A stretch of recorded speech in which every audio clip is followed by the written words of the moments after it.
Où les idées se confrontent et se façonnent.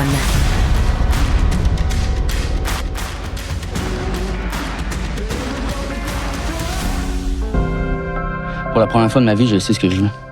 Je veux courser. Et puis ma première course, je sais que c'est ce que je veux faire. T'imagines, le pilote assis à l'avant, le moteur arrière avec deux chenilles plus petites, comment ça pourrait mordre un courbe?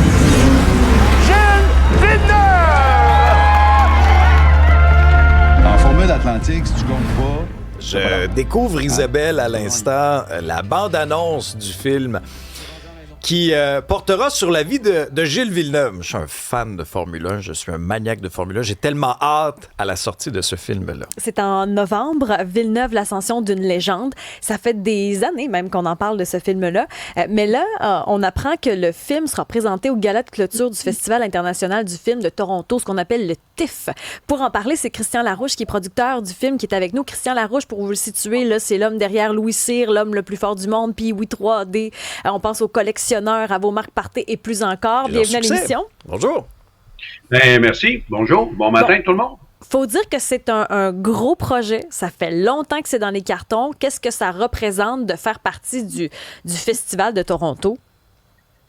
Ben, écoutez, pour nous, c'est vraiment l'endroit idéal pour pouvoir avoir une vision sur l'international. Parce que avoir la fermeture, mais on va avoir aussi des visionnements, des prévisionnements durant le festival, au début du festival. Et comme il y a un énorme marché à Toronto, des distributeurs internationaux, alors pour nous, c'est vraiment une vision rêvée que le Festival de Toronto nous offre avec cette fermeture-là.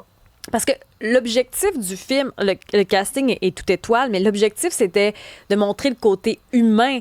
Oui, le sport, mais l'homme derrière le sport. Ouais, vous avez absolument raison. C'est que moi, je voulais pas faire un film de course avec une histoire. Je voulais faire une histoire et de la course. Et c'est exactement ça je pense qu'on a fait et qu'on a réussi à faire. Et c'est que c'est un public pour tous les genres. Je veux dire, moi, surtout, au début, je voulais absolument que ça soit pas seulement les hommes qui aillent voir notre film. Je voulais absolument avoir des réactions et que les femmes puissent aller voir le film et avoir beaucoup de plaisir. Et je pense que c'est ça qu'on a réussi à faire. On a fait un film familial et qui, que vous allez voir et vous allez apprécier, même si les gens n'aiment pas la course. Là, c'est vraiment l'ascension d'un jeune qui s'est battu venant d'une famille pauvre et qui a réussi à aller jusqu'à chez Enzo Ferrari. Mais ça a été le chemin du combattant là, pour ce film-là. Vous y teniez vraiment parce qu'au départ, 2018, on a commencé les premiers balbutiements, défis techniques, le budget aussi qui a triplé, quadruplé. Vous vouliez vraiment le faire, là, ce film-là? Absolument, parce que je voulais quand même, je veux dire, pour moi, je me bats pour ce film-là depuis plusieurs années et je veux qu'il soit à la hauteur de Gilles, de l'homme, ce qui a été, comment il a pu réussir à aller à cet endroit-là. Bon, lui, pareil, vous allez voir dans le film, on le part quand il est jeune de Berthierville et on l'emmène dans le bureau d'Enzo Ferrari qui lui donne le volant, mais tout le chemin qu'il a fait, c'est incroyable. Il y a eu des embûches, et je suis sûr que lui en haut, il me dit, toi, mon cher Christian, en bas, tu voulais faire un film sur moi, mais tu vas vivre exactement les mêmes choses. Alors, je peux vous dire qu'il me le fait vivre, pas à peu près. Mais une chose, travailler sur un film comme ça, c'est extraordinaire. C'est extraordinaire malgré tous les troubles que j'ai pu avoir sur ça. Oui, mais pourquoi autant d'adversité? Parce que vous avez l'habitude, je veux dire, vous êtes un des piliers dans l'industrie. Qu'est-ce qui a été si difficile dans ce film-là pour que vous ayez le vent d'en face de même, comme on dit en bon québécois?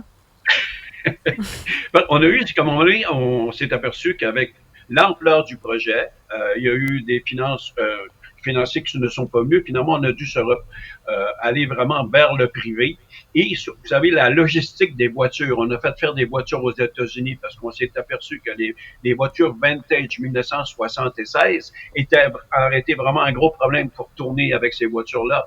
Parce que après, quand les voitures sont arrêtées après 20 secondes, malheureusement, ils vont arrêter puis on n'est plus capable de faire démarrer. Alors, on a fait faire 4 voitures aux États-Unis et on a sorti une du musée pour pouvoir avoir au moins 5 voitures qu'on a pu utiliser, qu'on voulait pas utiliser avec des effets spéciaux. Parce que pour moi, le film, je voulais qu'il soit réel. Alors, on a tourné des scènes à plus de 200 km/h. Je veux dire, c'est incroyable la logistique de ce film-là. Vous allez voir, il y a un générique qui va être tellement long à la fin du film qu'il y a eu tellement de monde qui est dans les 3 blocs, en fait, et même dans le 4e bloc pour finir le film avec les effets spéciaux. C'est beaucoup de boulot, mais c'est valorisant quand je regarde le film. Et là, maintenant, tu veux dire, je suis en train d'oublier tous les troubles qu'on a eu pour y arriver quand je vois que Toronto ont vu le film et qu'ils nous donnent cette opportunité-là.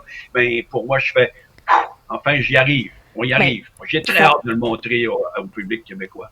Ben, ça veut dire que même les Ontariens ont adoré, là, donc ça a valu la peine. Rémi Goulet qui incarne Gilles Villeneuve, Rosalie Bonenfant, sa femme Patrice Robitaille, Annick Lemay, Luc Picard, Fabien Cloutier, Hubert Proulx. C'est une grosse production aussi, là. Vous avez de quoi être fiers.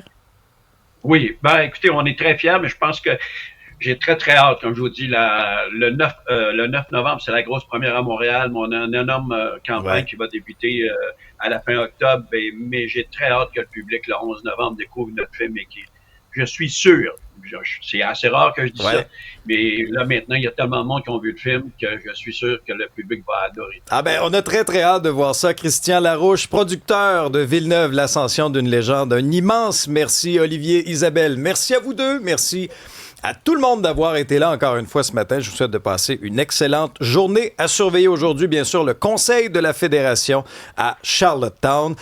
Il y aura un mot sur toutes les lèvres. Eh oui, Donald Trump. À demain.